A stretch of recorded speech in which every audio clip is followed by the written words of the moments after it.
ជំរាបសួរបងប្អូនជាទីស្រឡាញ់ក្នុងជីវិតរបស់យើងមានពេលខ្លះដែលយើងត្រូវរងការឈឺចាប់ព្រោះពាក្យសម្ដីឬអំពើរបស់អ្នកដទៃការខឹងការចងគំនុំមិនធ្វើឲ្យអ្នកណាឈឺចាប់ក្រៅពីបេះដូងរបស់យើងទេថ្ងៃដែលយើងរៀនអត់ទោសមិនមែនយើងចាញ់ទេតែយើងកំពុងដោះស្រាយខ្លួនឯងឲ្យស្រាលហើយពេលយើងរៀនដឹងគុណសូម្បីតែចំពោះរឿងតូចជីវិតយើងចាប់ផ្ដើមបើកផ្លូវថ្មីលទ្ធផលល្អមកពីបេះដូងស្ងប់ស្ងាត់មកពីការចេះអត់ទោសនិងការដឹងគុណសម្រាប់ខ្ញុំបានឆ្លងកាត់រឿងទាំងអស់នេះច្រើនគួរសមដែរនៅពេលខឹងនរណាម្នាក់នៅពេលទទួលអារម្មណ៍ថាគេមិនខ្វល់ពីយើងគេខ្សែលើយើងនៅពេលនោះខួរក្បាលយើងបានកត់ទុកមិនព្រមលើកលែងធ្វើឲ្យយើងមិនសប្បាយចិត្តបញ្ហាចប់គាំង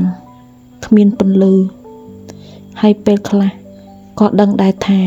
អត់ទោសឲ្យគេគ្រប់យ៉ាងទៅអ្វីនឹងល្អប្រសើរប៉ុន្តែចិត្តយើងមិនព្រមទាល់តែសោះរហូតដល់ពេលមួយហាក់បីដូចជាមាននរណាម្នាក់មកសឹបប្រាប់យើងម្ដងហើយម្ដងទៀតឲ្យអត់ទោសឲ្យគេហើយពន្យល់យើងជាច្រើនឲ្យយើងកែប្រែចិត្តពេលនោះស្រាប់តែយើងភ្ញាក់ខ្លួនហើយសម្រេចចិត្តថាអត់ទោសឲ្យគេគ្រប់យ៉ាងស្រាប់តែខ្លួនយើងមានអារម្មណ៍ថាធូរស្រាលចង់ប្រើពាក្យល្អទៅគេបង្ហាញក្តីស្រឡាញ់ទៅគេលទ្ធផលល្អក៏បានកើតឡើងគេតបស្នងយើងមិននឹកស្មានដល់ខ្ញុំទទួលបានហើយ